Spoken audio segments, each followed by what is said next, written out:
मार्च 8 पूर्वरु मिलिब सुभद्रार प्रथम किस्ती। सबु योग्य हिताधिकारी पाइबे टंका। धैर्य धरिबाकू परामर्श देले सरकार। आसंता मार्च मास 8 तारिख पूर्वरु सबु योग्य हिताधिकारी मानंकु पर्यायक्रमे सुभद्रा योजना टंका मिलिब। वर्तमान सुधा 95 लक्षरु अधिक आवेदन पंजीकृत होई सारिथिबा बेले मार्च पहिला सुधा एही संख्या कोटिएरु अधिक हेबो। राज्य सरकारक पक्षरु जिल्लापाल मानंकु एही सूचना दिया जिबा सह योजनार चूड़ांत प्रक्रिया उपरे तीक्ष्ण नजर रखिबाकू कुहा जाइछि। एथिसह जेउ माने आवेदन करी टंका पाई नाहांती से माने धैर्यर सह अपेक्षा करिबाकू राज्य सरकार परामर्श देइछंती। अन्य पक्षरे केउ हिताधिकारींकर आवेदन पत्र ग्रहण होई नाही से माने मध्य वेबसाइट रु जानि परिबा भली व्यवस्था होई सारिछि।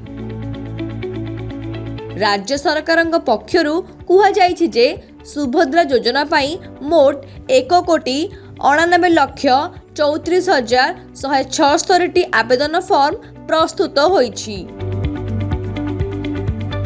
एथिरु 1,57,01,055 फॉर्म बंटन करा जाइछि। अद्यावधि 95,04,00 आवेदन पत्र पंजीकृत होइछि। समुदाय 25,29,720 जन सुभद्रा हिताधिकारी अर्थराशि प्रदान करा जाइछि। 12,175 जन हिताधिकारी सीबीडीसी जरिया रे टंका पठा जाइथिबा बेले अन्य हिताधिकारी बैंक अकाउंट को सीधा सड़क सुभद्रा योजना टंका पठा जाइछि। आवेदन करी मध्य टंका पाई नथिबारु किछि हिताधिकारी सेमानंक आवेदन पत्र ग्रहण होइछि कि नाही सेथि नै संदेह रे रहिचंती। तेणु एठारे सरकार स्पष्ट कर दैछंती जे टंका पाई नथिबा हिताधिकारी मार्च 8 तारिख पूर्वरु निश्चित भावे प्रथम किस्ती टंका पाई जिबे। आवेदन पत्रर जांच चलीछि एवं से पर्यंत धैर्यर सह अपेक्षा करिबा पई परामर्श दिया जाइछि।